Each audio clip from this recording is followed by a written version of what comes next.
Man, Alrighty. that music is so fantastic. It's so groovy. I'm telling you, it's Ralph groovy. Macchio taking Elizabeth Shue to the carnival on a date in the Karate Kid. That's what that music takes me to every time. And then it stops when he's having to push the car to get it started. Guys, who's this guy below us here? Below me here. Who? Yeah, Mike. Long lost. I've returned. I'm glad to see y'all are still doing the show. It's been so long. Did you get rid of the ski lodge? Yeah, what the? I'm at my fiance's place because she has. You're engaged now, by the way. Good work. Yeah, congrats, brother. Attaboy, congratulations. Thank you. Appreciate it. Were you doing the cross country engagement tour? Is that what was happening here? Yeah, basically. So we got engaged, and then the next weekend I flew back to my parents' place because my younger brother was graduating college, and then he and I drove from Virginia to Colorado because he wanted to come visit he was here like a week and a half. So yeah, we drove across the country, and is John Denver full of shit? No, of course not. Of course not. Take me on country roads, Rocky Mountain High. Come on. Yeah. Is Boss Man across the pond now? Did I hear that last night, Hammer? He is. He is in London right now for work. He's working on the Silly Nannies. Yeah, it's like some sort of South by Southwest satellite thing they're doing in London this year, and he's on some group that is putting on events out there. So he's in London. Hopefully. Okay, so I didn't have Boss Man being a hippie on my bingo card, but hey, we'll do it. Hey, while we're saying congratulations, happy birthday. Steve's 112 years young. 112? I don't know. Somewhere in the 80s. I don't keep we lost count. Yeah. The next birthday will be half 100. Oh. Ancient. We'll do something special for that. Yeah. Get you walkers. All this newfangled technology. I own 2 walkers already. Did you put tennis balls on them? On one of them the first time. The second time I only had to use it for like a day. Whenever my brain surgery happened, the first couple of days after that, since they worked near my cerebellum, they messed with my balance, so they sent me home with a walker. Nice. Did they determine you were insane in the membrane? Insane in the brain. Insane. That's Cypress Hill reference. Jake, you're way too young for that reference. I know the song though. So anyway, it was a Cypress Hill reference. Mike, did you Mike just coming in straight from the beach? Yeah, seriously. Yep. I didn't stay out there long enough though. I didn't know they had beaches in West Virginia. Yeah. I'm about a block and a half from the Ohio River. Does that count? Oh, well, no, that does not count. That counts as the beach in West Virginia for sure. Yeah. We are the largest inland port in the United States. There you go. Whoa. To the kids when they go out and everything, they during the summer, it's let's go down to the sandbar. Is that what they do? There are no kids here in the summer. It is a ghost town this time of year. Oh, congratulations! Congratulations! Only the locals stay here in the summer. Yeah. So, I can see that. Sounds nice. Yeah, there you go. Jeb, are you ever going to be able to get back to Florida? Are you just stuck in, Folsom Prison? Apparently, I just have to stay here through CMA Fest. Speaking of tourists, it's going to be crowded as crap this weekend. But after that, I'm leaving. No way your friends tricked you into going to CMAs. No, we talked about that tonight. We are staying as far away from Nashville as we can. Okay. And still get out and do something. Yeah. We're going to see Jeb on social media at Nissan just going absolutely crazy in his cowboy hat and his cutoff jeans. We're arguing if Franklin is too close. I mean, we're not getting over there. Well, I-24 in Middle Tennessee used to be the kiss of death because the CMAs and Bonnaroo was in the same weekend. No. So we'd get you on both sides. Yeah. Bonnaroo, yeah, bro. Bonnaroo, yeah. I always wanted to go to Bonnaroo, but never did. Every time, I never heard anyone say Bonnaroo in a normal tone of voice. They always sounded like Bonnaroo, bro. Yeah. Like Barton Simmons said it. Yeah. Bonnaroo, yeah, bro. Oh, Bonnaroo's next weekend. Oh, that's when I'm trying to leave. I've got to go right by that. Oh, boy. Oh, that's going to be Stop awful. in. Well, I'll be sitting on the highway for a long time. I might as well. Yeah. I think they've got it down. I mean, I know it's probably been a while since you've been through. I think they've got it down to a pretty good science as far as traffic goes. So it's not terrible. As long as the interstate doesn't get too jammed up, I'll be happy. I think it's. I mean, 24 is just a joke anyway, most of the time. I honestly, I think you should go 65 and then over to Atlanta or something like that. Yeah. That might be a little bit easier whenever you go through like Pensacola and that than driving through Atlanta and Bonnaroo. And Chattanooga is going to be a nightmare. Nightmare. Chattanooga's always a nightmare. Like it's a nightmare on days ending in Y for no reason whatsoever. Pretty much. Yeah, everybody talks about how horrible the S turn is in Atlanta, which it is horrible. Don't get me wrong. Yeah, it's awful. I will take that 9 days out of 10 over driving in Chattanooga. Yeah, me too. Because Chattanooga has its own S turn, but it's only 2 lanes instead of Atlanta has 8 lanes across. Yeah, Atlanta knows how to do traffic, but there's just still way too many people, and you can't there's no solution for the amount of people that's in. There's still a solution. It's to live in South Georgia. That's the solution because nobody lives down there. That's like driving in a ghost town. You would think you would think so, but 75's always got some sort of road work going on. Oh yeah, because they're all driving down to Florida because that's a better state. Yeah, I mean if you get off of the interstate, there's nobody down there. It's like eerily dark too. It's crazy, but so. Hammer, you missed a lot, man. Yeah, we went off the rails pretty much since basketball season ended. Pretty much. Since we last saw you, actually. That checks out. I know. I can't remember the last show I was on, but it's been at least a month. Probably when they're just me and you and Mike here. That's what I was going to say. I think it was that's right. Yeah, that's right. Yeah. We did a show just us three. Yeah. I was dabbling in the world of soccer coaching. Yeah. We were talking NFL draft that night. Right. So whenever that was, end of April. That's been it's been another example of why Ole Miss choked. Jackson Dart, first rounder, right? Yeah. They had 7 or 8 picks. Yeah, second most in the SEC. Speaking of, exactly that too. Speaking of first rounders, Eli Stowers is he's in mock drafts in the first round, going to the Philadelphia Eagles. Man, we tight ends after dark. Is that what's going on? Oh, wow. Well, last night we talked about some college fantasy. He's pretty much the consensus 2 or 3 tight end for college fantasy. There's a lot of lists out there that have him the number 1 returning tight end. If anybody plays fantasy football in college, take Daquan Wright from Ole Miss. Just do it and thank me, because everybody's going to be going after Stowers. He's a very good player. Daquan Wright's the real deal. The guy I'm high on Ole Miss wise for that is Stribling. As a newcomer, he could get a lot of. He good on the outside there. Yeah. In our day job, mine and Corey's day job of Locked On, we had to rank the top 6 players on our teams. Oh, I got to do that. I haven't had a chance to open the spreadsheet yet, but I got to do that. And I realized with Ole Miss, once you get past Sunter and Perkins, it kind of becomes a little bit of crapshoot. I like Deshaun Stribling. I like Daquan Wright. Austin Simmons is on the list. Jam Brown. And TJ Daugherty, I think that was my 6, but I could hear an argument for several other players. So it's for Vandy, it's Diego Pavia, Diego Pavia, and Dago Pava. Those are the top 3 players. and Sledgehammer and Ant. Sledgehammer and Ant. I'm going to get my mileage out of that one. That's that was good. A good analogy. Yeah. I did 2 shows about that. You should do 3. I mean, if you haven't done your show for Friday, you should do it again. But one guy honestly, I think could make your. I'm saying Kutas could be one for you, Steve. I think he's going to be a hell of a player in guard. Yeah. He got bumped off the top 6 because I remembered Stribling. I was like, how did you forget Stribling? Mike, from your perspective on Vandy's defense, who do you see as the 3 big-time playmakers on the defense? Ooh, are there 3 of them? I mean, there are.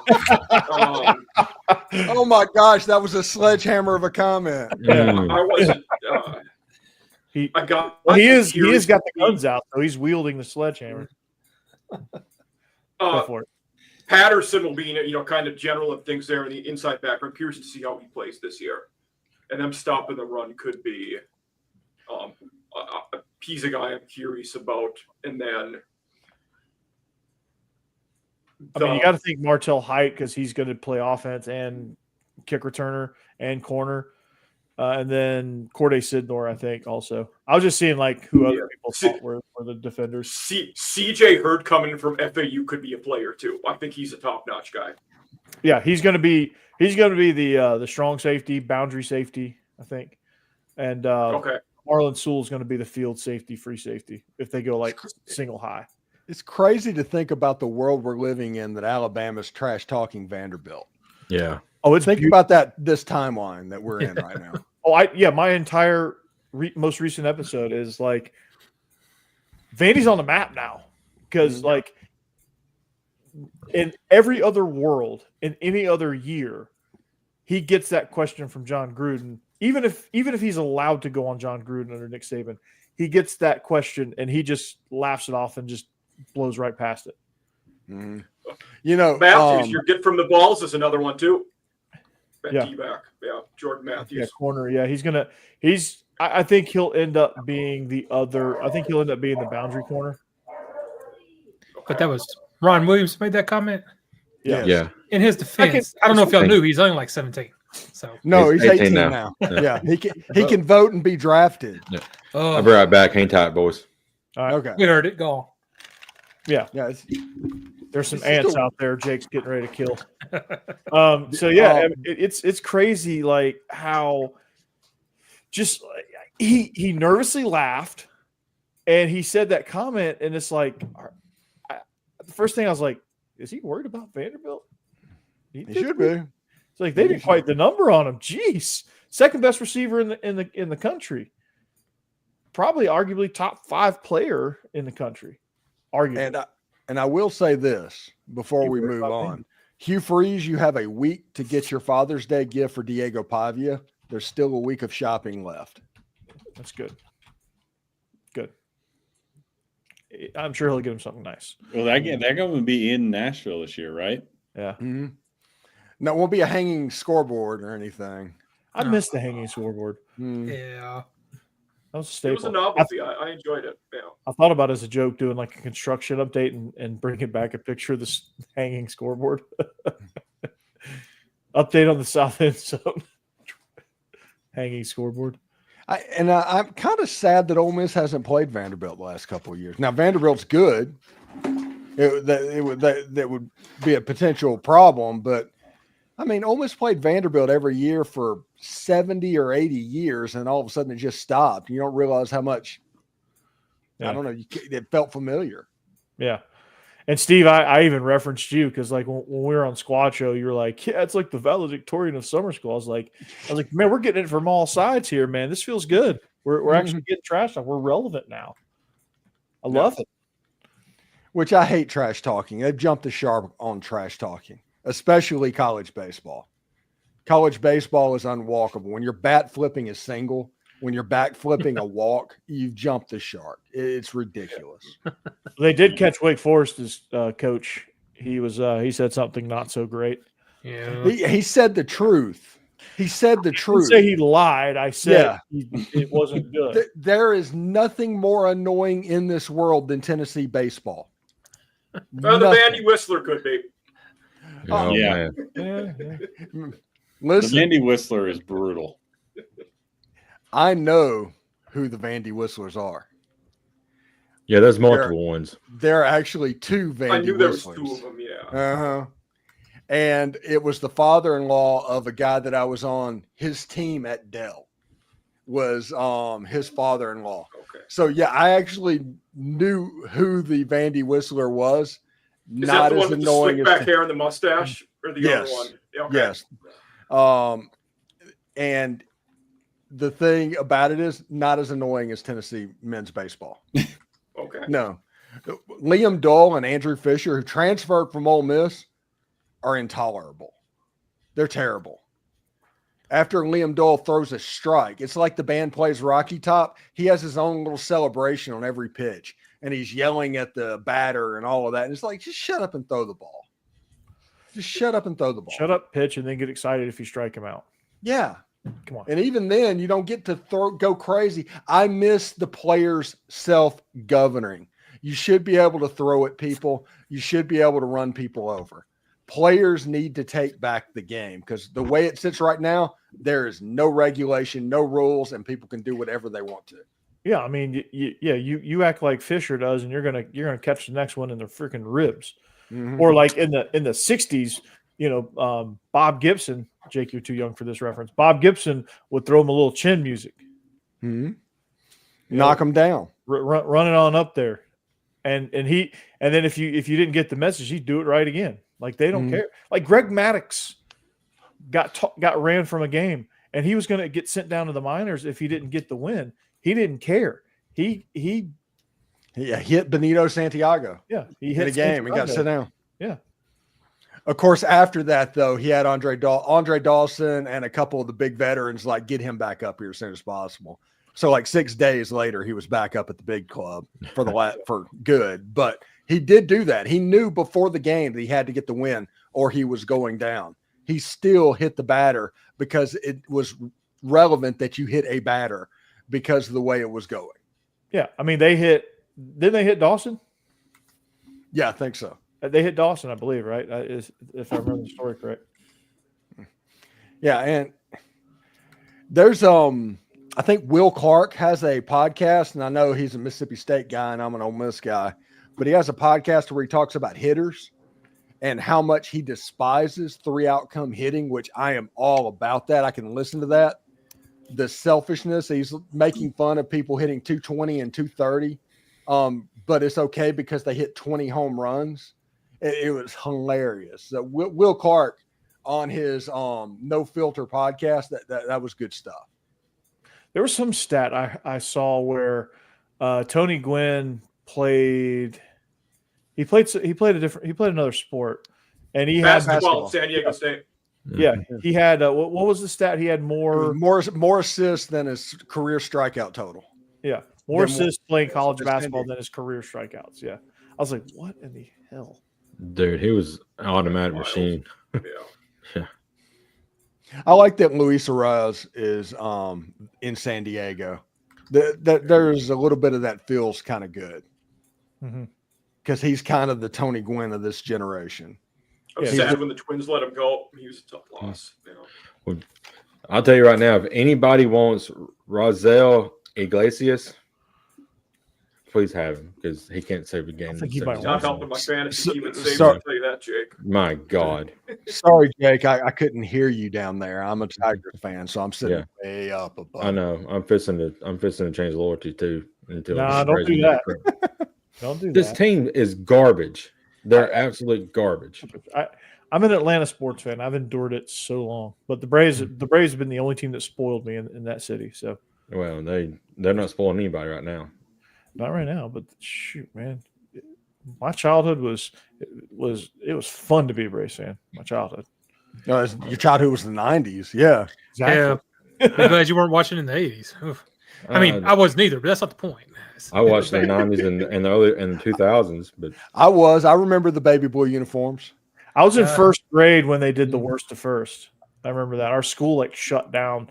That was in the 91. 91, because I was in kindergarten. The Twins got him in probably the best World Series ever, according to most things. Yeah, Lonnie. Was that the Sid Slid season? Mm-hmm. No, that's the Sid Slid was the next season. Okay. When they eventually lost to the Blue Jays. Yeah. Yep. And Joe Carter. Yeah. Where were you when Sid slid? Yeah.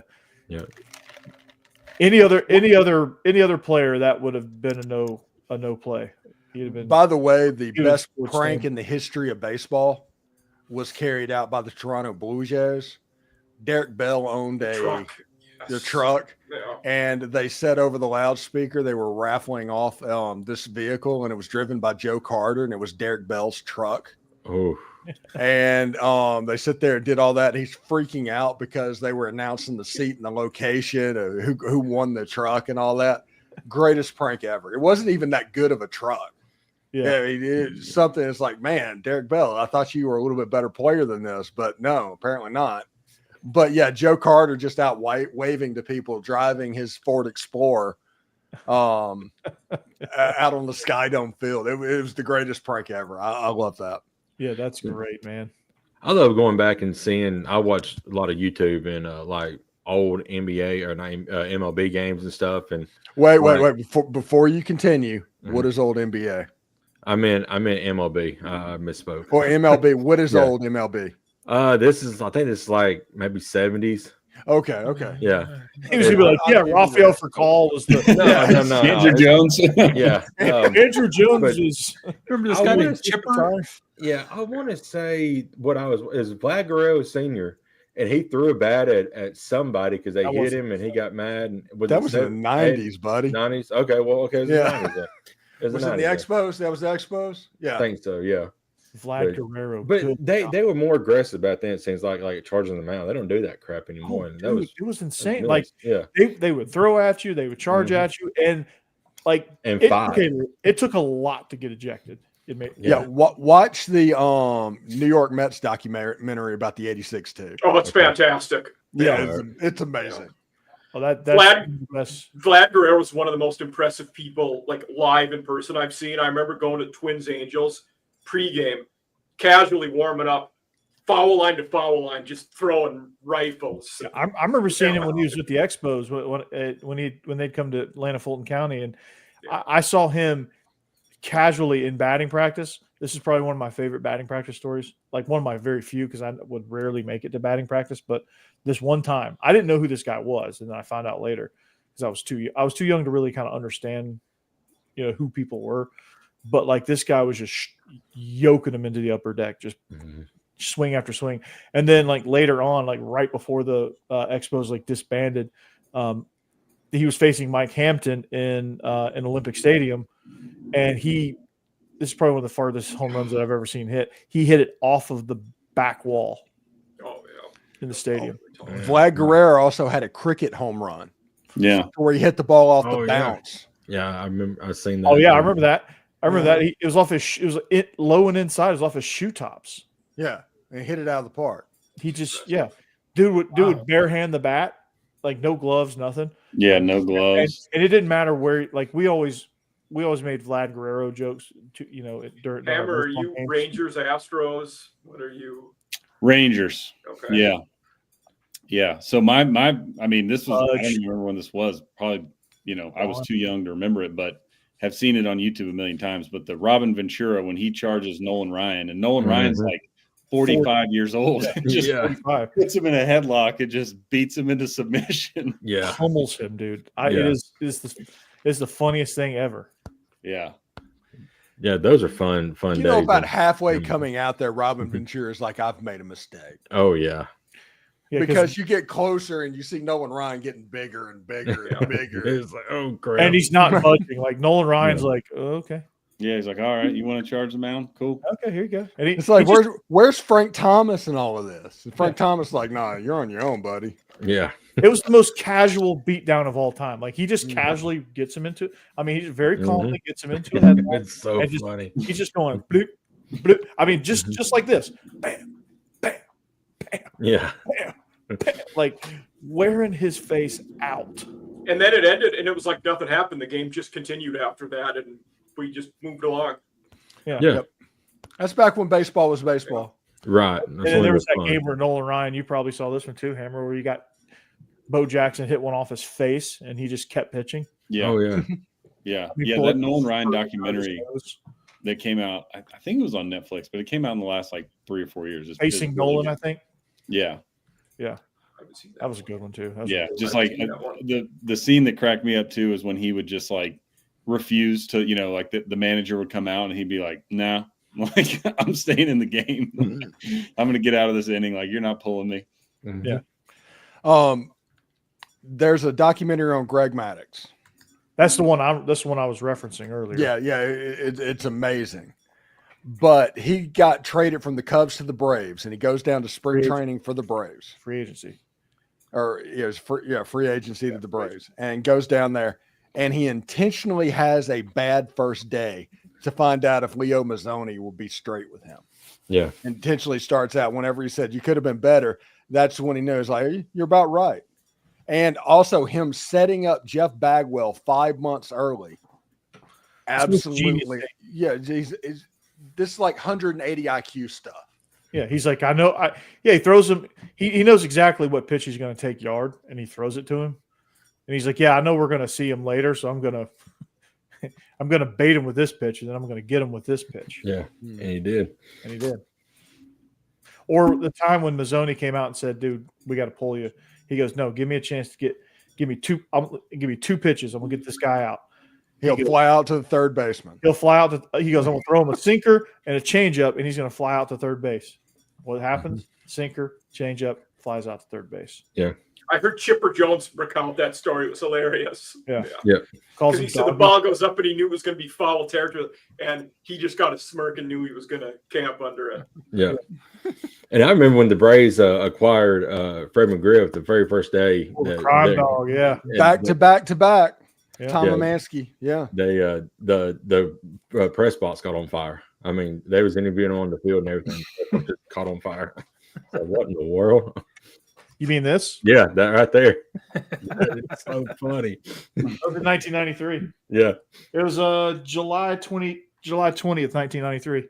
Mm-hmm. My goodness. How many times did I see that Fred McGriff back to back Tom Amansky hitting commercial on ESPN? Oh, Lord. Were they throwing the ball to the trash can that's overturned? Mm-hmm. That hat still has not touched his head yet. Yeah. It's amazing. I didn't know a person could wear a hat like that. Mm-hmm. But I've probably seen that commercial probably 5,000 times in my life. You could probably recite the commercial. If you watch ESPN. Even to this day, it's like back to back AAU national champions. Tom Mamansky. Yeah. It made sports it made Kenny Mayne Sports Center references too. Yeah. And it was always on Scholastic Sports America. Are you old enough to remember that? Mm-hmm. That was Chris Fowler's was Chris Fowler's debut on ESPN. Yeah, I remember. He did that show. Yeah. And it was the high school sports show on ESPN back in the late 80s, early 90s. Yeah, I didn't realize it was him, but I was like, I didn't realize it was him, and I didn't know what the hell I was watching, but I do remember it was like, Scholastic, what is this? Yeah. It's pretty good. Yeah.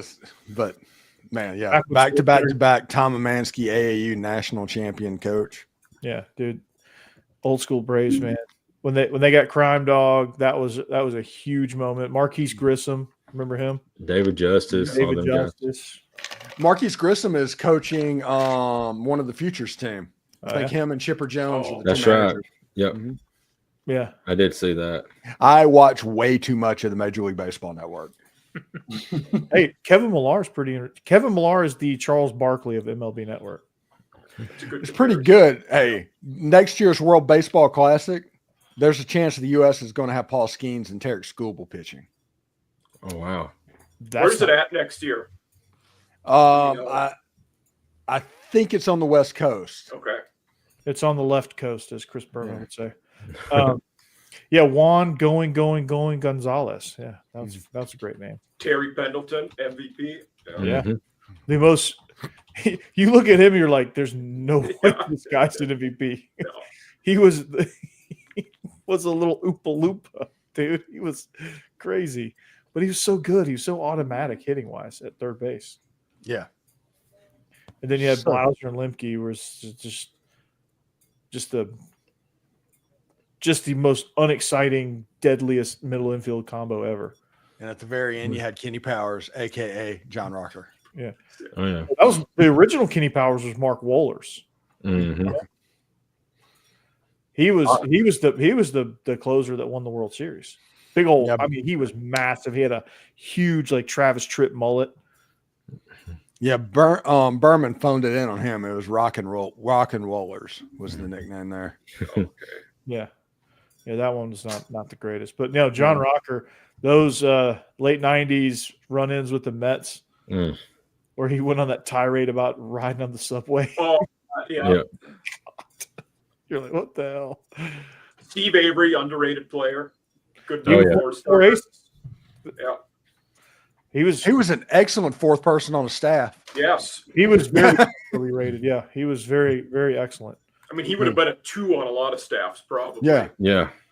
But whenever you have Glavin, Smoltz, and Maddox, it's like, okay. No, I'll be the 4. Yeah. I had an instructional video called "The Four Aces" from that. It was like a pitching instructional video. Had all that and still on one World Series. Oh, Bobby. Yeah. Yeah. Thanks, Bobby. You get the Twin. Like, you had some. They would have beat the Twins had it not been for Kirby and terrible base running by Lonnie Smith. Lonnie Smith was in scoring position, and I think they win that game if he doesn't get picked off. Kind of like a few weeks ago with Eli Watt, if he wouldn't have turned around or go back to second, except much bigger stakes. Yeah. Yeah, much bigger stakes. And then Blue Jays, we just blew that series. And Joe Carter still walked it off. Mm-hmm. Wasn't that the next one against the Phillies when he walked it off? He did it both years. Okay. I think he did it 2 years in a row. But definitely the most. Yeah, I think he did. And I know Jack Morris was MVP for the Twins. Then was Blue Jays the next year when they beat the Braves again in the World Series. Yeah, and won it with the Tigers in '84. Yeah, Jack Morris versus John Smoltz Game 7, greatest pitchers duel. Unbelievable. Yeah. And then what? 94. I don't know if they would have won it 94, but the Expos were pretty damn good. Yeah. Oh, there you go. Yankees were pretty good that year too. Yeah, and then 95 they win it. 96 they go up 2-0, 3-0, I think, or no 2-0, and then they lose the series in 6. I went to game 5 where they were up 13-0 in the 7th inning, and they lost. And Jimmy Leyritz, remember him? Good God, Jim Leyritz walked it off. Was that NLCS against World Marlins? Series. No, that was World Series against the Yankees. Okay. I might be thinking 97 when the Marlins got there. Yeah, 90, because he left the Yankees and went to the Marlins, right? Okay, yeah. Yeah. I And think then won it again, yeah. he probably did it against the Braves then too, but yeah, that was a brutal series with because I remember game 1 they come out like freaking gangbusters. Andrew Jones, like that was his introduction to the world. He hit 2 home runs in Yankee Stadium. Mm-hmm. against the Yanks, and they go to Atlanta up 2-0. Well, I'm still waiting on the second team to join Detroit in the 40-win club this year. It ain't gonna be the White Sox. It ain't gonna be the Braves. The White Sox are a lot better than they were a year ago. They are. The Mets have to be close to 40 at this point. Yeah. Outside of I think. Go ahead. So White Sox are overachieving for what we expected. Actually, it's the Rockies who are historically bad. The Rockies are horrible. Outside of like the Phillies, Mets, Detroit, Minnesota, and Dodgers and all that, everybody else is like within like the 500 range. They're right within. There's nobody who's breaking out from that 3rd to 4th slots. It's just all bottleneck. Cleveland passed the Twins yesterday by half a game now. Yeah, I saw that. Did you guys see the dozens of fans that were at the Marlins Rockies game? Yeah, like 2 dozen. Yeah. No, I will have to check it out. Yeah, you look it up on X. It's hilarious. I think it's like 50. Who would go to the Marlins Rockies game? If it was a free ticket, I'd go. Hammer, you must be pretty close to Coors Field. Could you go? Yeah, I could. I haven't been to a game this year. I want to get to one, but the team sucks. I'm like an hour probably from Coors Field, so I could definitely make it happen on a weekend. Somebody broke into my car and left me 2 Rockies tickets. Oh, no. Yeah, they'd be cheap, but I got to make sure somebody good's coming to town because it's not worth going to see the Rockies play. So the Rockies will sweep their net series for sure. They played the Braves, so they'll sweep it. I think the Dodgers is kind of the money series if you're from Colorado, because they're coming in every year, and the Dodgers or the Padres. The Padres they have like the 6th or 7th best team money can buy. Goes to show you that the NFL with a salary cap is way more competitive and way more interesting than baseball. Baseball, every metric baseball is up this season. Yeah. By like over double digits. And in some cases, like Fox is up like 35% this year. Does that account for numbers in Asia, or is that America only? That's America only. The NHK number in Tokyo is up like 25% this year too. Oh, geez. What do you think the reason is, Steve? Oh, the pitch clock. Yeah. Faster games, yeah. It's much faster game. Yeah. Yeah. When Tarek Scooble's like cooking and it's going, you're in and out of there in 2 hours. Yeah, as I say, the Rangers, they can't hit this year. They have a great pitching staff, and their game average, like they're not even close to 2.5 hours. Like they're getting in and out at like 2:15. Brilliant! It's the best move that Major League Baseball has made. The pitch clock. Yeah, I agree with that. And limiting the throws over. Yeah. I'm old enough to remember whenever Vince Coleman got thrown over to first base 18 times in a row. And then on the 19th time, when he finally pitched the ball to home plate, Vince Coleman stole second. I'm also glad they're doing the minimum, 3 batters for relievers too. Yes. That's helped. You do the righty versus righty, then a lefty up, and then you can pull a lefty out, and immediately it's just like, good gosh, another commercial break. That was a move I disagreed with at the time, but it certainly has increased. Like, it's better for viewership. Mm-hmm. Better for viewership, but like, I get the strategery behind it. Yeah, and the manager has to be more savvy. Yeah, because there's no one-time fix. You can put a left-hander in there, but you're probably not going to do that if it's backed up 2 good righties after that left-handed hitter. Mm-hmm. You just really got to think about it, or you got to be like, oh, can this guy get these 3 batters out? Right. But like, if you have 2 outs though, do they still have, if there's 2 outs, do they still have to face 3 batters? Or I think it's just the end of the inning or something like that. Yeah, I think. So like you could theoretically do lefty, then pull them at the break. But your bullpen, the way that they use it right now, which it's going to change eventually. This is absolutely going to change it. It's going to kind of self-correct. But right now, starters are going 4 or 5 innings. So the bullpen is taxed. So you can't really have a one-hitter situation for your bullpen, or else you're going to overdo it. Mm-hmm. Quality starts are, I don't know where that's going. Like 6-7 inning beauties by starting pitchers are because everybody's throwing and not pitching. Yes, that's exactly what it is. And so I guess you got to preserve the arm, which someone asked me this recently, what's the most unbreakable record in pro sports? I said Cy Young 749 complete games.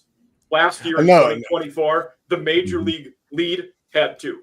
Right. Yeah, the most unbreakable record is not that one. It is Cy Young, though. It's his 500 and something wins, which is more than 100 over number 2, which is more than 100 over number 3. Yeah. And number 2 is probably, is he retired now? Is he still? Oh, yeah, it's Christy probably Matheson. Someone who's dead. Yeah. It's Christy Matheson from like the 19 teens. Okay, there you go.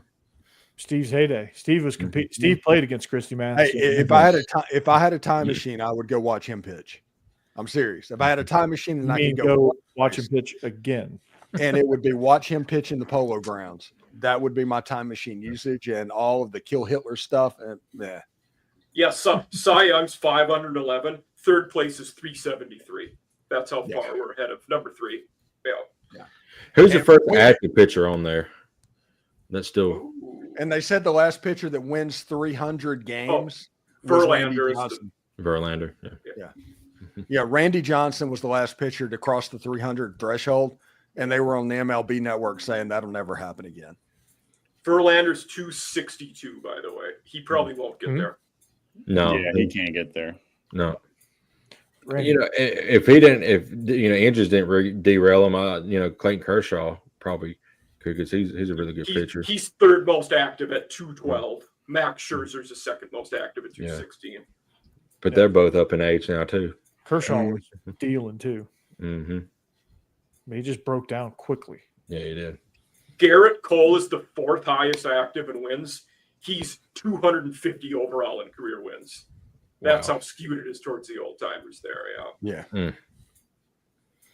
Do the old timers just pitch like every other day or something like that, or they actually do the 4 or 5 day race? 4-man rotations. Okay. Yeah. Yeah, they pitched a lot, and their arms were conditioned for it. I mean, right. If you do it, like they actually pitched too. They didn't just throw it. They just There was the maximum effort pitching is the reason all the Tommy John stuff happens. That's the reason they do all this. But Greg Maddux could throw 95 miles an hour. Mm-hmm. He did not throw 95 miles an hour. He threw 89 miles an hour, and you couldn't hit it. Yep. And because he pitched and he didn't throw. If he threw, he'd have been at 95. Mm-hmm. But he's 8th all time in wins, 1 ahead of Roger Clemens. My all-time favorite commercial was the Greg Maddux Sherman-Williams commercial, where he painted the house. Yeah. They're like, looks great, Greg, but looks like you only painted the corners. Yeah. Yep. Yeah. That's so good. Yeah, they had Eddie Perez on that documentary about Greg Maddux and him describing the pitches that Greg Maddux threw and how it would just clip the corner. He's like, he throws it like this. He throws it like this. Yeah. And then on the other side, he throws it like this, and he throws it like this. I'm like, yeah, and none of them is near the middle of the plate. No. Yeah. And then he goes in depth with his battles against Barry Bonds. Mm-hmm. Yeah, I like that Greg Maddux said that Barry Bonds was the easiest hitter to pitch to in baseball because if it mattered, you just walked him. Yeah. Oh gosh, yeah. Then one of those little things I saw on YouTube. I think there was a game where I forgot who the Giants was playing, but the bases was loaded with Barry Bonds up, and they intentionally walked him. Yeah, and it didn't matter. You just Dodgers or Padres. That was a division game when it happened. Yeah, probably so. They were like, "We'll just take the run." Yeah, they were up 2. Yeah, they were up 2. Yeah, so you won the score. Yeah, and I think they had 2 outs at that time too. So you just walk your best player and get the next guy. Yeah, pretty awesome. It's in the middle. It's in the middle of June. Everybody expecting SEC references. I'm sitting here waiting. I wanted to see if we could get to a whole show without mentioning the SEC. So we do have one kind of. We didn't because we mentioned Ryan Williams earlier. So we do have some interesting college football that is Hammer adjacent. Evan Stewart, former A&M receiver, Oregon's best receiver. Torres Patella today will probably miss the whole season. Oh, I didn't see that. Yeah. What did he do? What was he doing? No, they just said Torres Patella tendon. Probably summer workouts. Yeah, that would be my guess. Yeah. I saw tragedy struck for is it Keelan Russell? Is that his name? Yeah, today too. So it was yesterday. His twin sister tragically passed away on campus. Ooh, I didn't see that. Mm-hmm. Yeah, I had not heard what happened, but 17 years old. Yeah, man, it's been a rough couple days. Oh. Yeah. Hey, is DJ Lagway? Do what? Did you say on campus? I think she and Keelan went to Alabama together, so they're twins, so they're same age. So she was going to Alabama as well. What happened? I don't know. I hadn't heard. Yeah, they didn't release that part yet. They said that it was not criminal related. That's all they would say. Probably just man. Does she play a sport also? I'm not 100% sure. wasn't sure what she was. Like, could she have died heat related? I'm not sure. Yeah. So it's sad deal. Yeah. Well, way to bring everybody down. Yeah. All right, that's good, boys. Yeah. Jared brought it up. Blame him. We haven't talked anything SEC. Yeah, ripping. Yeah. Well, the Evan Stewart news that's unfortunate because this will be. I mean, this would. I don't know. Eligibility doesn't mean anything anymore. But this is his 4th year in college, so he's got to be hoping he was going to have a good year and go pro, and now he's, going to rehab during the season and not even play. So he can get a medical red shirt, probably. Yeah, I'm sure he'll be back, and next year, but that definitely delays whatever plans he had because he didn't have, he just obviously didn't have a good enough year last year to hit the draft. So he came back to school, and that sucks. But what does that do for Oregon? They're losing a good player like that. Who steps up for them? Yeah, I don't know who Dan Lang has there. Trayshawn Holden, maybe. Yeah, yeah, he's another guy who's been around the block. They got Dante Moore out there at quarterback. Yeah, so we'll see. So one of the top tight ends. They do have one of the top tight ends. Okay. Number 2 tight end because Stowers is number 1. So on Texags Live, okay. Brandon Marcello, I think he's a writer for 247 or something like that. Jason, who's Texags originally? Was that that's Billy Lucci. Lucci, yeah. Yeah. Who was the Rivals guy that we all thought? I don't know. My memory isn't good enough to keep this game going. Shut up, Corey. Let him talk. Yeah. So he said that the SEC from the middle of the conference down to the end of the conference has a quarterback problem. Oh, yeah. Mm-hmm. And yes, this is what sparked the great quarterback debate. Yes. No. Yeah. And we started looking at what's going on. Okay, this is the Big Ten highest graded quarterbacks according to PFF. Number 1 is the Iowa quarterback, Mark Gronowski, which I'm assuming was at South Dakota State last year. He was, yeah. Oh, wow. Second is Drew Aller, which is garbage. Gronowski was old at South. Third is Nico Iamaleava. Oh, wow. Third. Wow. I wouldn't have Nico ahead of Fernando Mendoza, who was at Cal last year. Yeah, Fernando Mendoza is 4. Yeah. Ethan something is 5th. The Rutgers quarterback, and then Luke Altmaier, former Minnesota QB. And the fact that you have to say Ethan something tells you everything you need to know. And he left Minnesota because he probably wouldn't have been the guy anymore. Mm-hmm. He could not row the boat. Yeah. If these were your quarterbacks and you were reporting on that, you would say that the Big Ten has a quarterbacking problem, period. Yeah. But no, the same person that's high on Arch Manning, which I think Arch Manning hype is exactly that at this moment. It's hype. Yeah, it's just hype. Mm-hmm. DJ Lagway, we do not know if he's healthy. His shoulder, we have to deal with that. His role is hype. So I would argue that Brandon Marcello, A, doesn't know what the freak he's talking about. And second of all, this is a deep league in quarterbacks for the SEC that's probably not top heavy, which is exactly the opposite of what he said. Mm-hmm. Yeah. This is very, very middle of the pack, dangerous quarterbacks in this league. I mean, they're considering Diego Pavia the 10th best quarterback, and he was highly productive at Vanderbilt. Taylon Green's a decent player. He threw 50,000 yards last year, ran for 800. Yeah, I mean, he's extremely productive too. Great quarterback at Arkansas. You have who else? Marcel Reed's good quarterback. Marcel Reed's going to be a good quarterback. You got Nussmeier, of course, probably the best. Nussmeier, Aguilar at Tennessee. He's not even on the top 10. Right. Yeah, Aguilar's not on the top 10. Yeah, and he has a chance to be better than Iamaleava if we're going to be honest about it. Throwing the football in that system. If he was in the Big Ten, Shapen would be like 8th or 9th overall, and he's probably 13 to bottom in the SEC. Yeah, probably lower than that. The only one in the SEC that you're like, oh, he's garbage is Zach Calzada. Yeah. And that's just, he's a 2-time SEC watchout. Yeah. He's proven that he is. There's a lot of quarterbacks that are unknown, like, of course, Simmons and Simmons, Mo Simmons, Simpson. Arch is unknown. Yeah, Simmons, Simpson. Nussmeier, not Nussmeier, but Stockton. Yep. Yeah, Stockton. There's several that are unknown that could potentially be great. So. And Marcel Reed is largely unknown. Like, we don't know a ton.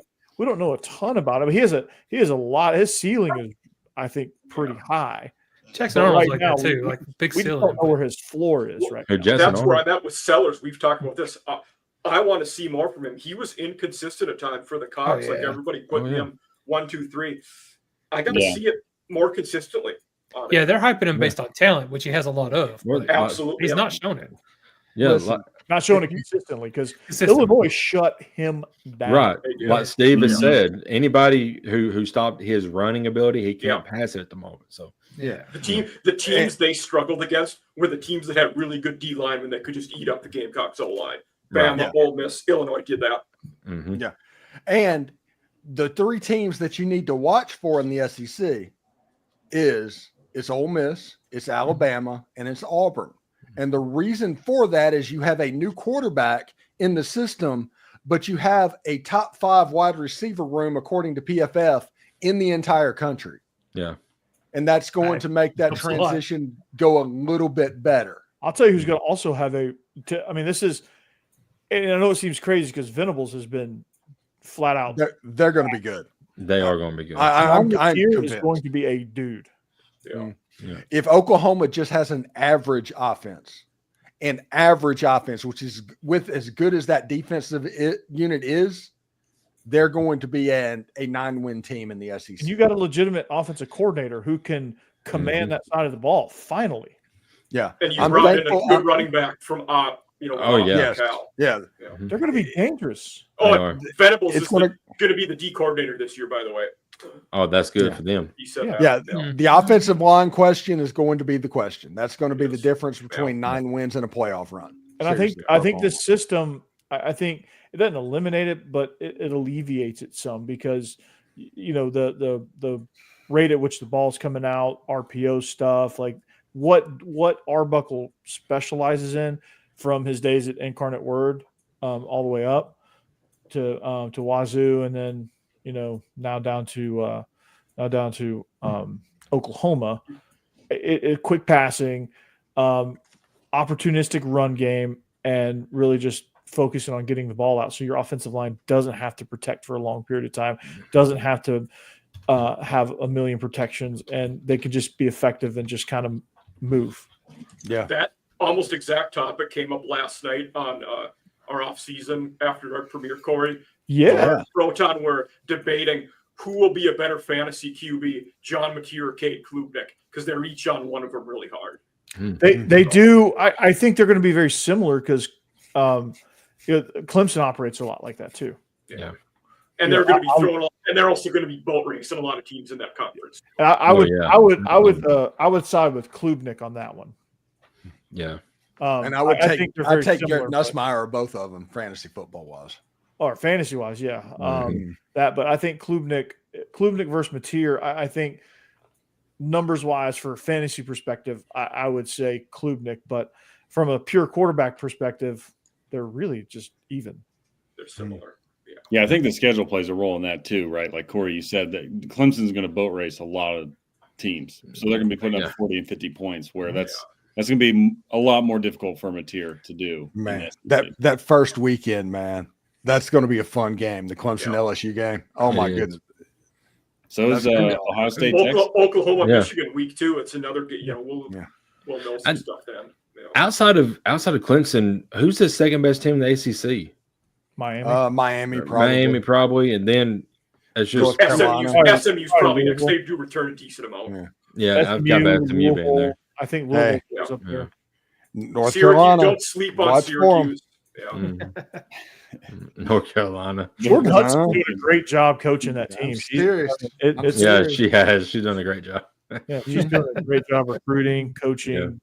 They are recruiting pretty well, and they hit the transfer portal pretty well as well. So, and their quarterback, their quarterback is going to be fun to watch. Yeah, no. In all seriousness, Gio Lopez was a lot of he was somebody that when Pavia was unsure if Pavia was going to be back or not, I was going to be like, hey, if you want to get the next kind of Pavia guy, go look at Gio Lopez.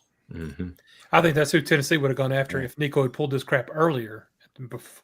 And Kurt Page put me onto him actually because he coaches down there in Mobile, so he kind of put me on to Gio. He's like, this is Vandy's next quarterback right here. You know, a low key game that first weekend that people need to probably pay attention to is South Carolina at Virginia Tech. Yeah, I'm going to be paying attention to that one because that's who Vandy plays right after. And And we talked about ad nauseum here, but Auburn Baylor, that's the Friday night game. That's going to be very interesting. Auburn Baylor, South Carolina, Virginia Tech, Nebraska, Cincinnati is going to be kind of interesting. TCU North Carolina is the Monday night game. Yeah. Is A&M Notre Dame week 2? I think it's week 3. Notre Dame and Miami is week 1, so it's not week 1. Oh, Catholics convicts. Nice. Wow. Catholics versus convicts. I love it. That's the fight breaks out. Save Jimmy Johnson for me. Notre Dame Miami's the same night as Carolina Vatech. You mean Pig-Faced Satan? Unfortunately. Okay. Wow. Pig-Faced Satan. Gotta love it. Man. Another interesting one that weekend will be Utah at UCLA. We'll see Nico's first game against a Utah team, which I think will be a lot better. Whittingham is going to coach circles around that. Whittingham's going to throw so much at Nico that his head's going to be spinning. That offensive line for UCLA is bad. That's the problem. They won't be able to keep up. There's going to be a lot of lookout blocks. Yeah. Their pass protection is called lookout. Good for Arkansas, though, getting rid of the younger Iamaliava, because once that NIL thing came due, that was going to, how that was going to go. Mm-hmm. Yeah, Thunder will probably get a week 1 win too. I think it's looking good for them. Who they got? Like Georgia. They go to Georgia. Oh. Oh, man. If Marshall was smart, here's what they would do. They would say, "Look, we appreciate you. We're going to give you a really nice host gift, and we're going to send you a bunch of Dodge Chargers a week before the game. Game. Then you'll get. By the way, we are working on my new set, which is going to be about twice the size of this one. And part of it's going to be a nice little LED scroll that's about 2.5 feet long. Willis Studios. That has the betting line, the time of the game, all that. It just scrolls. Yeah, it's really nice. It's already come in. We got like the tidbit that's over here. We have another one of those. That's it's. Now, is this new studio? Is it an existing room in your house, or is it an add-on? It's an existing room in my house. Okay. We have a basic 2 living room situation, but one of the living rooms hardly get used. We're going to turn this back into a bedroom, and we're going to give me the other living room on the other side of the house. I was hoping you were going to say it was an obnoxiously large add-on that you're going to put Willis Studios in big. It's a 25 by 25 room. Oh, big space. Yeah, I was thinking like 200 by 200. Large. Yeah, and I'll have like and now my teleprompter is a 50-inch television, and that one the teleprompter will be a 75-inch television. Oh, I love it. Ooh. Yeah. Nice. Yeah, no more squinting. Of course. So it should be a lot of fun. Yeah, I'm pretty fired up. Oh, 2 minutes. Oh, time flies. Wow. All right. Well, we didn't achieve the goal of talking zero SEC but we tried to.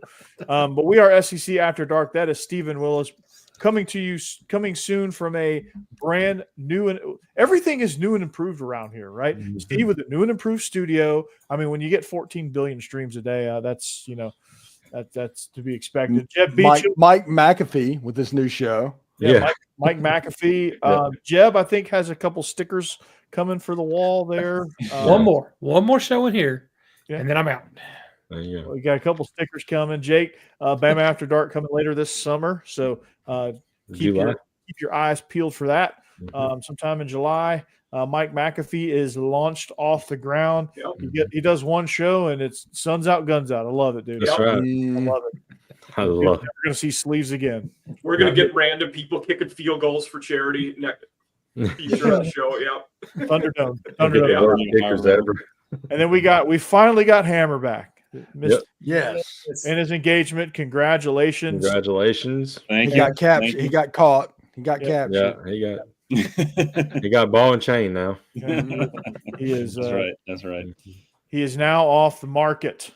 So sorry, ladies. But give her all the credit in the world because she has internet. So tell her thank you for better internet than me. Turn around. I don't know what her name is, but turn around and say thank you for the wonderful internet.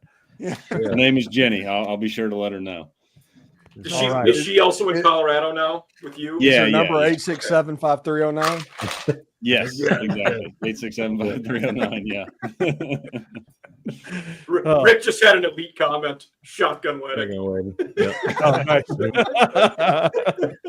Rick at the dart. Rick letting it fly. All right. Shotgun wedding. Hmm. So looks like a nice day out there in Colorado. It is. We still got light, so yeah, we're 2 hours behind the East Coasters. So for you, it's SEC before dark. Yeah, correct. SEC at bedtime. SEC at dinner time. There you go. Yeah. So you have to be on your best behavior, but the other 5 of us can act like assholes. Right. I keep it clean. Yeah. I know the former living place in Texas is getting pretty pounded by tornadoes right now. They got several. I didn't see that. Yeah. Dallas getting pummeled right now? I think it's more towards New Mexico and Texas side. Oh, good grief! It's landman territory, huh? Yeah. I mean, they had these 2 massive, giant dirt tornadoes going around earlier. It was pretty wild. Oh, they did that on Twisters, which is an underrated movie, by the way. Yeah, it's a great movie. Yeah. Did you know there's no love in Oklahoma? Ain't no love in Oklahoma. Yeah. So anyway, that train. Weather's been nice here in Tennessee. That's for sure. Summer officially started. Yeah, we officially started summer. It's not cool anymore. No. Ugh. I've gone way over my 2. I went gone way over my 2 minutes. But Hammer, one half of Biscuits and SEC. Keep your eyes on their show. They're on the rise. And then regular guys, episode 2 coming soon.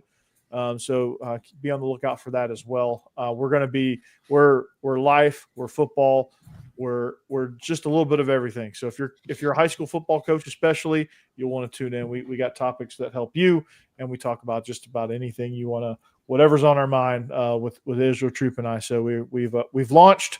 So check that out, and also episode 2 coming soon. But for that, for Steve, Jeb, Jake, Hammer, and Mike, and Bossman, who isn't with us tonight, but he will be back soon. Maybe Hammer and Bossman will be in the same room at the same time, or at least on the same screen at the same time.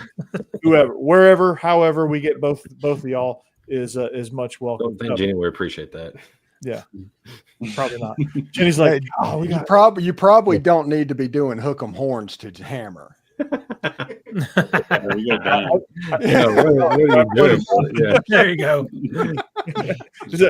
They get a little stray. It's just go. Just get out of control. Yeah. Anyway, so Jenny's like, no more people in the house, please. So anyway, we'll see you back here next week. That's what Jenny says. Yeah. Jenny's the boss. Here we go. Mm-hmm. Yes. Rock on. Go Dogs. Anchor down. We'll see you back here next week. Peace. Howdy, everyone. Go Vols. Roll Tide. Go Big. Go Orange. Syracuse Orange, that is. What? What?